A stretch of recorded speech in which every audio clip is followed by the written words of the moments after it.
University of Toronto Monk's School of Global Affairs. She has worked in a number of nonprofit organizations in Winnipeg, Montreal, and Toronto, including the United Way of Winnipeg and AIDS-Free World.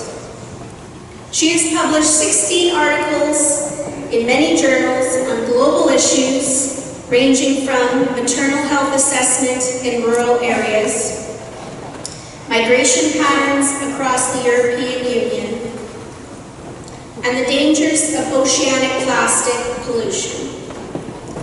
Natasha will begin a fellowship in global journalism in September at the University of Toronto, where she will specialize in reporting on global health and gender equity.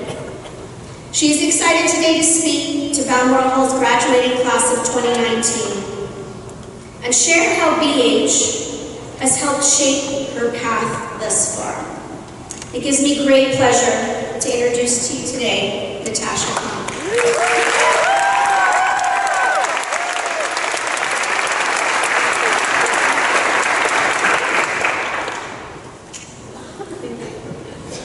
Hello to Balmoral Hall's friends and family, to the teachers, the faculty, students, and to the graduating class of 2019. I wanted to begin by acknowledging how grateful I am to have been chosen to speak today to the graduating class. It is a true privilege to return as a BH alumni, and it is also an especially momentous occasion, as my little sister Marina is graduating today and ending our family's 16 years at Balmoral Hall. I graduated 6 years ago from BH and have returned to bestow wisdom, advice, and insights from my life lived outside of green tartan kilts. While I do not come with a long career or Nobel Prizes to speak of, I can relate to exactly where you are right now, and hopefully distill at least one piece of advice today, which you can carry with you wherever your next steps may be. Having graduated 2 weeks ago from my master's program at U of T, I not only know how long these ceremonies can feel, especially when you're in a wool blazer, I also recognize the bittersweet feeling of leaving one chapter behind and starting a whole new one. So let's slow down first and reflect on your time at BH. Now I know that trigonometry, Shakespeare, and the periodic table will come in handy for years to come. But some of my best memories and the lessons I learned from BH came from the people. They came from Mrs. Greenwood sharing her love for polar bears and teaching us how to write compelling essays. They came from Mr. Kerr telling us to stand proud during O Canada and the power of ethos, pathos, and logos in writing. They came from Mrs. Happenbreck demanding down the hall from miles away that our socks are up, ties are tied, and blazers are on. They came from Miss Kirk saving us from burning our eyebrows off and teaching us to make our own aspirin. They came from Mr. Williams showing us how to rock a tracksuit. And they came from Miss Wilkes teaching us complex choreographed dance numbers to complex calculus equations. This school allowed me to have fun learning and a generous amount of late slips. But it never failed to challenge me, and I think every family can attest to this. BH pushes us to succeed, which also means they are not scared to send us home with heaps of homework. Since graduating, this school constantly continues to surprise me. Marina tells me about the 3D printers, the trips to Guatemala, Peru, and Churchill, and the school's first Pride Parade, as well as the new Center for Arts and Design set to open just in time for my family to phase out. But one of my new favorite surprises I discovered a couple years ago as I went up to grab Marina for dinner. As I approached her room, I could distinctly hear Miss Wilkes' voice on the other side of the door. I thought, is Marina on FaceTime with Miss Wilkes? This is funny. But as I peeked my head in, Marina would pause her video and taught me all about the new reverse classroom of lessons at home and homework at school. BH does a fantastic job of creating community, a place where young women can grow into themselves and find what makes them tick. For me, this is always Girls of the World, a club that began as I entered grade 9, and which actually I have the credit of naming, so my apologies to those who don't like the name. This club exposed me to the world outside my little BH community, and had a large role in the path I took after BH and who I am today. I went from BH to McGill to study international development and political science. I knew from an early age this is place where I wanted to be, but it didn't make university any easier. And there were many things I wish I had known in my first year outside my safe BH home. University is hard. I'm not going to skirt around this fact, so I'll put it out there first. It will challenge you to work tirelessly and to think critically. And while your first year might not be smooth sailing, I promise it will click. You will figure out that readings are not optional. Few things in university are. And that when you actually buckle in and do them, the midterms become a lot more bearable. And then just study. Study with a friend, study with your dog, study with a stranger. Shocking, I know, but it actually works. And remember, while you absolutely can study for 12 hours straight, it is not medically recommended, and I can speak from experience.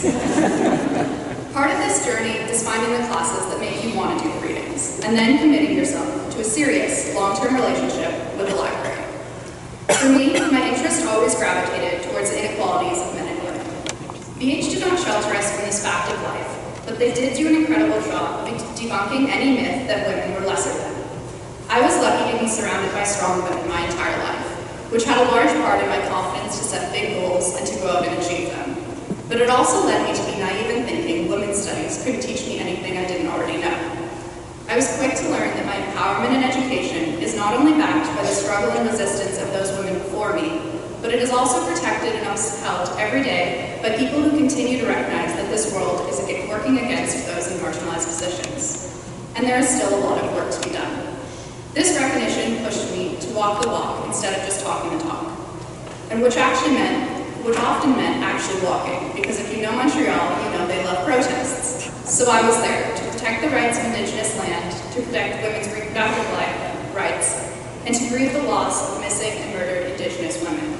I encourage you all to find your voice, if you have not already, to pick an issue that excites you or angers you, and to go out there and change it or protect it. A big part of finding your voice is finding your people. People who lift you up, ground you, listen, love, and challenge you. I was lucky to find many of my people within the walls of BH, and when I graduated, I was petrified of losing these people. I wanted to pack them up and bring them with me, but I couldn't find a suitcase big enough. I'm happy to report that the sphere is irrational. There is no defined cap on the number of friends you can have, and the good ones will always be there. One of mine from BH is somewhere in the crowd right now. My other fear was making zero new friends, another irrational scenario when attending a school of 33,000 people.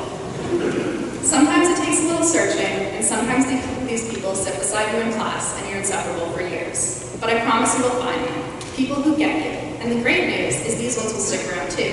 One of mine flew from Toronto just to see this speech. Now remember, while you're off gallivanting around town with your new people, protesting in the streets or crying in the library, to call your mom, or your dad, your uncle, aunt, grandma, grandpa, sister, brother, second cousin, or dog. Whoever is in this world rooting for you. And don't just call with the bad stuff when it's a laundry emergency, or you failed a philosophy midterm, or you don't know what philosophy is, or rent is due. Call with the good stuff too, when you have a funny story, or you make a new friend, or you have a laundry victory, and you figure out what philosophy is. They deserve to be there for it all. I would also push you to try everything you've always wanted to try. My family would tell you that since leaving high school, I've had a tendency to go through phases. Phases where I throw myself into something, and not just dabble, but verge on obsess. I do a summer of painting, a year of baking, I start boxing and rock climbing, and then I run non-stop. I learn to play guitar, and then I longboard, or I master a headstand. But I don't think this is a bad thing, and I encourage you all to throw yourselves into something new every once in a while. I think as we get older, we think our time to explore hobbies and skills has passed. I think it's only just beginning. Some things will stick, others won't, but I promise you'll learn more about yourself in the process. Before I finish, I would like to ask the graduating class to make huge goals. Goals that seem impossible. Goals that may never happen, but are there to push you further. Make a massive plan A, but then make an equally fantastic plan B and C. Work hard to reach plan A, but be okay when it doesn't work out, because plan B and C are equally awesome and admirable, and plan D is starting to look pretty good too. You have so much time to figure it out. I'm at a transition period in my life where people ask me every day what comes next, and I've begun answering with several options. It could be a career in nonprofits advancing the opportunities of women, or a journalist writing on foreign affairs, or a policy advisor for government, or maybe I'll just go back to school and get a PhD. But I'm young, I have time to figure it out. And you are all even younger, so you have so much time to figure it out. What you envision for your future today could be different tomorrow or next year. Allow yourself the flexibility and the freedom to find your voice. Allow yourself the time and the courage to find your people. And allow yourself the patience and bravery to find your future. I know you will all go on to do great things and be great people, and I'm excited to see you enter this next phase of adventure and see where you end up. My final tip would be to write it all down, because in 6 years, you might be up here sharing your wisdom, advice, and insights, and it might not be as easy as you thought. Congratulations to the graduating class of 2019. Your hard work has paid off, and you deserve to celebrate. Thank you.